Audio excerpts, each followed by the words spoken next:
What's up, fam? Real quick, I just had to comment on this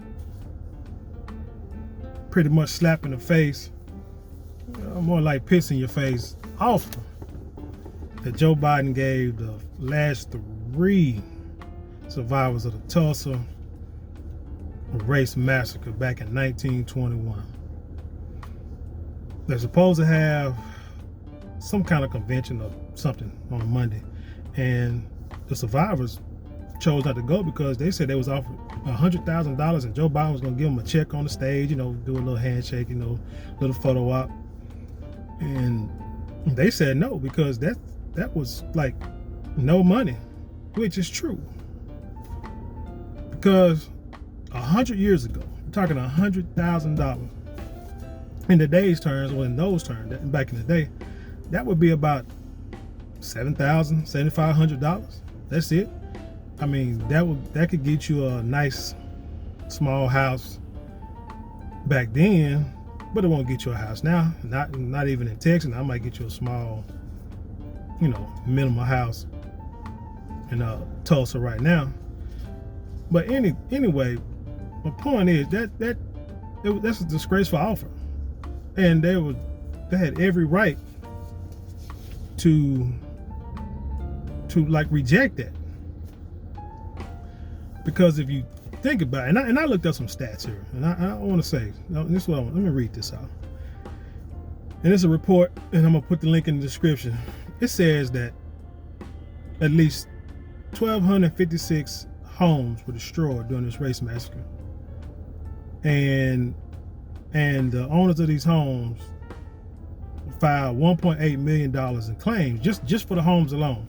But they're saying that everyone down there did not file a claim, and it's probably because they knew if they weren't going to get it, or they probably were threatened, or probably, because you had the KKK, still had, white supremacists back then, just like you do now, so they wore hoods, or still in government, and they knew they weren't going to, probably get anything for it, or they were probably threatened for it, threatened to even try to file a claim.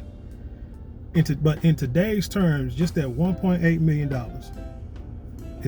will equal to $27 million.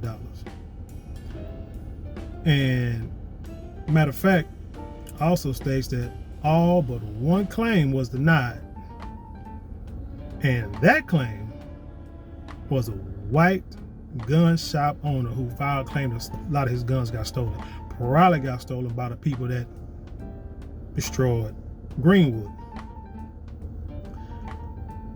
And I'm like, they say not all residents took or filed claims, and if 1,300 homes were destroyed today, that'll equal about $150 million just on the houses. But if you add cash, personal belongings, and commercial property, that could be well over $200 million. But here's the issue. Let's say you left them well enough alone, okay? And didn't do anything, destroy it. Now remember, they did eventually rebuild Black Wall Street. And it was but eventually destroyed because of gentrification and integration and group joint economics, allowing us to go and spend money with them. And so the money went outside the neighborhoods, outside the community, and ultimately brought it down. And now if you go visit Tulsa, the majority of the Aboriginal people live in the north side. They have like no bus lines, they have no major businesses.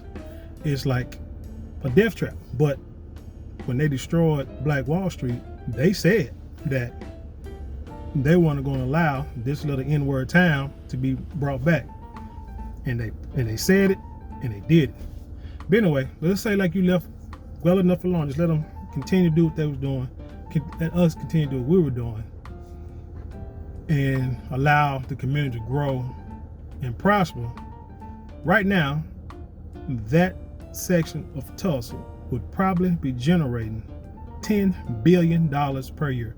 And again, this is a study that I will put the link in the description box down at the bottom. You need to read and understand, read and research Anytime anyone tells you something or wants you to believe something, you make sure you look it up. So when you go to someone else and bring these stats and these facts, and they look at you like you're crazy, like where you got it from, you can go straight to it. You can go straight to it and let them know exactly what you saw and what it studied, so you just ain't, talking at the side of your neck. But yeah, like I said, man, these elders, had every right to reject that little pittance, as you would call it, because of nothing. $100,000 for 3 people, it's not gonna do anything.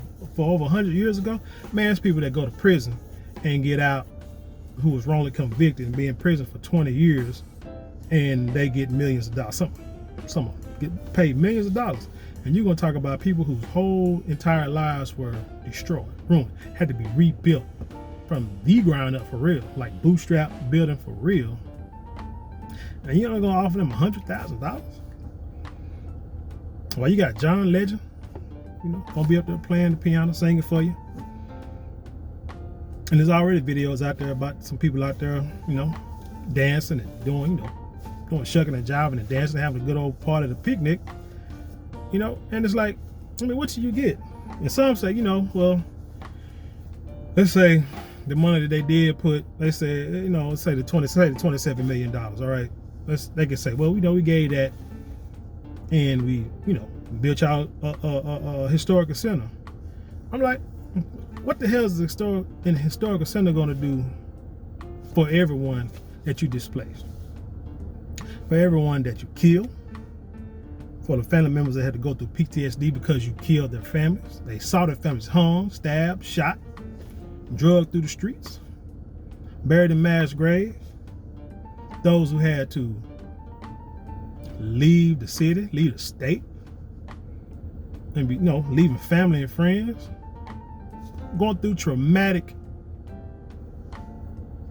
all kinds of trauma, unheard of. You probably couldn't even imagine what they went through.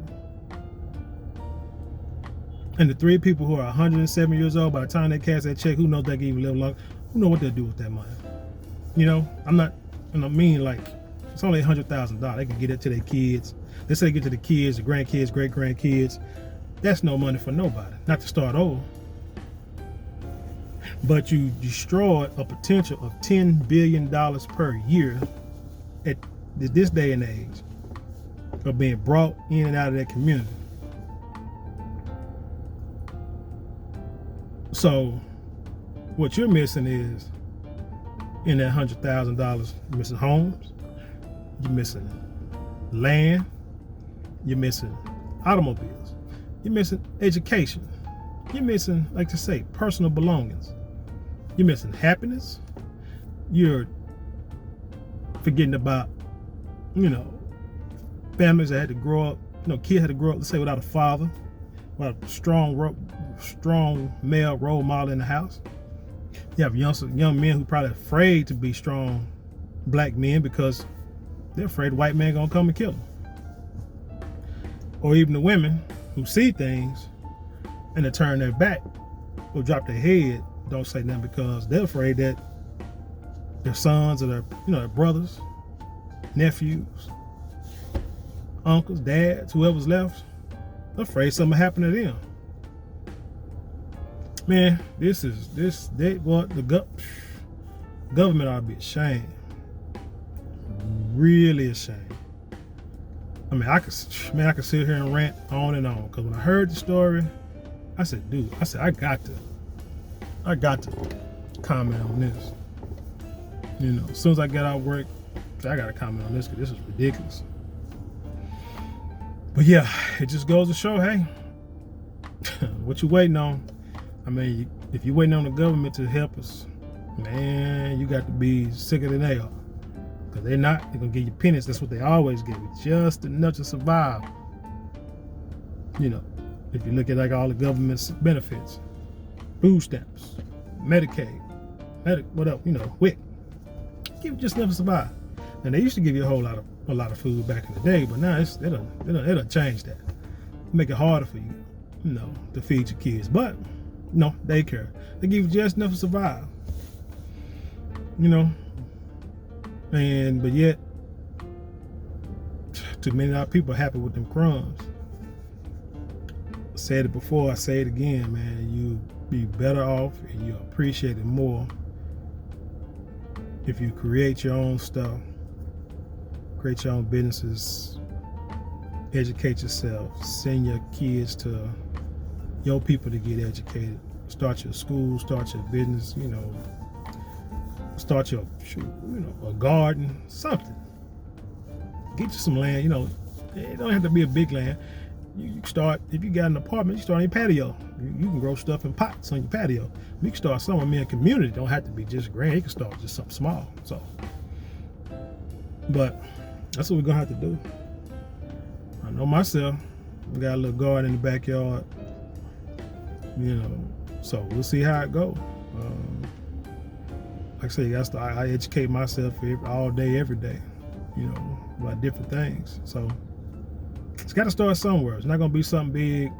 Like I said, you got to look at your life. If you're older, if you're adult, you're grown, 40s, 50s, 60s, got grandkids, got kids, you got to look at it like you got to look at it. You got to be the Moses of your family. You got to understand. You got to start something.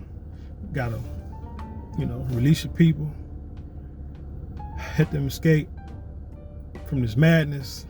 But realize that you may not make it to the promised land, but at least your kids will, and your kids' kids will, and they all have a chance to prosper.